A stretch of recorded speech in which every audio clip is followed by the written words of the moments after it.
Oh my God. Para kami mamatay doon guys. Akala namin katapusan na namin. Sa P-Express, di ba? Kaya ina-enjoy na lang. Never again. At least wala yung ano, lahat ng ano sa katawan. Nabawag na ulan. Grabe talaga. Nakasan ko na. May mga abnormal talaga sa company no kahit saan. Medyo na-stress lang ng konti ang person for today's video guys. Sinapon lang naman sa labas ang aking tsinelas guys na pang sa loob na ginagamit sa loob. Intentionally, hindi lang isang beses kundi 2 beses. So na-stress ang person guys, na strong. Hinanap ko kung sino yung suspect. Walang umaamin. May suspect ba na umaamin? So yun na lang guys, sinahayaan ko na lang kung saan siya, konsensya siya kung ganun. Basta wala namang ginagawang masama sa kanila. Hindi kung may problema, di ba pwede nang pausapan, di ba?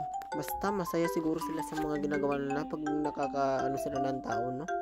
Bahala sa buhay nila. Ay basta nag-enjoy ako dito sa Korea. Anyways mga kanchik, oy manakay tagti express, oy ato nang pasagdaan ng mga tamang hilagtanon, no? Basta mag-enjoy tanan tayo, no? Sa gala-gala natin. So ngayon guys, nandito pala kami sa T-Express guys, sa Everland, no? First time ko talaga makasakay ng ganito guys. Grabe, napaka-intense talaga. Grabe, akala ko mamatay na ako dyan guys.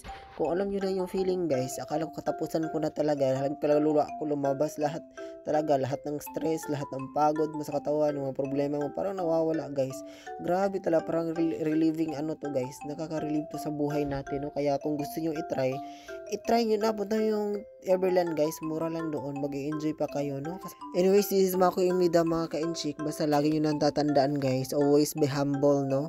Just enjoy your life to the fullest lang guys, kasi life is too short. Bye! Ingat ang lahat. Oh my God.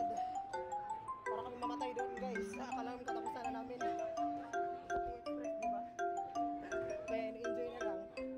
Never again. At least nawala yung ano, lahat ng